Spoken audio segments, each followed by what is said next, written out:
C'est un système en fait qui vise à mettre en relation étroite 3 espèces vivantes, donc des poissons, des bactéries et des plantes.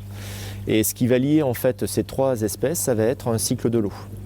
Donc l'idée, c'est que les déchets de l'un puissent nourrir et faire fonctionner une autre espèce. Et cette association en fait, va permettre d'avoir une eau qui va circuler, qui sera débarrassée de la plupart des matières, on va dire toxiques, notamment pour les poissons, des matières riches en ammoniac et en nitrite, que des bactéries vont dégrader jusqu'à une étape ultime qui va être des nitrates. Et les nitrates vont pouvoir être captés par les plantes pour leur croissance. En 2015, l'envie d'enseigner autrement pousse Mathieu Missonnier et Sébastien Baron, professeurs au collège Albert Camus de Clermont-Ferrand, à se lancer dans un projet d'aquaponie. Avec les collégiens de l'option sciences, ils réalisent l'Aqua-Camus pour réfléchir à un problème majeur, se nourrir durablement d'ici à 2050. C'est un fonctionnement qui est relativement simple au final. C'est un triptyque d'êtres vivants qui vont interagir ensemble. On est presque à la limite d'une symbiose. Alors les 3 êtres vivants qui sont concernés, on va commencer par ceux qui sont le plus marquants, le plus voyants et ceux qui intéressent le plus les élèves en général et puis même les adultes.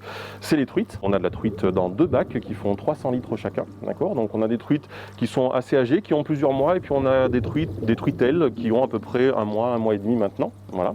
Donc ça c'est notre premier être vivant. Ce premier être vivant, la seule chose qu'on va faire nous, c'est contrôler son bon état de santé évidemment et contrôler sa nourriture. Ces truites vont produire des excréments, ce qu'on appelle des fécès, et ces fécès là vont passer dans un deuxième bac qui est celui-ci, qui est ce qu'on appelle le biofiltre. Alors le biofiltre, il est composé essentiellement de billes d'argile et dans ces billes d'argile, on va trouver notre deuxième être vivant. Et ce deuxième être vivant, ce sont des bactéries.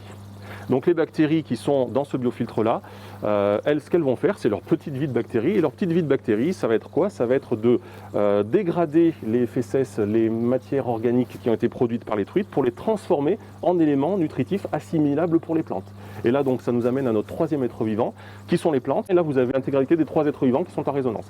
Donc l'eau qui sort du bassin des truites arrive à l'entrée du biofiltre et va traverser l'intégralité des billes d'argile, et arriver effectivement à la sortie du bac, vers une sortie qui va la renvoyer propre, donc déchargée de ces éléments nutritifs, vers les poissons.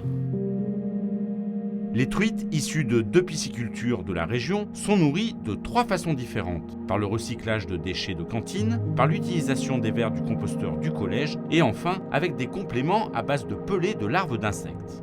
Ce dispositif permet de s'interroger sur des questions autour de l'alimentation, sur l'agriculture urbaine, sur le cycle de l'eau, sur les ressources dans les mers et les océans avec la surexploitation en termes de poissons, sur le peuplement de nos rivières en termes de poissons d'eau douce. L'aquaponie permet en fait de multiples entrées. On peut aller jusqu'à l'énergie, comment on alimente notre système, c'est de l'énergie électrique, d'où provient cette énergie, est-ce qu'on pourrait viser de l'autonomie, l'alimentation, comment nourrir nos poissons, est-ce qu'on peut lancer un cycle vertueux avec la cantine du collège. Donc en fait, il y a tout ça qui va s'imbriquer et au final, ça reste un support qui est extrêmement pertinent dans l'éducation et la pédagogie. À l'école Alphonse Daudet, on n'attend pas le nombre des années pour apprendre à connaître son environnement. Alors, un lien s'est créé avec le collège Albert Camus. Notre école maternelle est en démarche de développement durable, donc on a un travail autour du jardin, un travail qui a été mis en place déjà l'an dernier et qu'on approfondit petit à petit. Donc les enfants travaillent autour de la découverte du monde végétal et aussi du monde animal. Depuis l'an dernier, on rencontre les enseignants du collège autour du projet de l'aquaponie. Et cette année, on a décidé que le projet allait un petit peu s'approfondir, que les enfants de l'école maternelle allaient faire des plantations au sein de l'école maternelle. Et ces plantations vont aller jusqu'au collège. On va aller les replanter dans la serre de l'aquaponie qui est alimentée par l'eau des truites.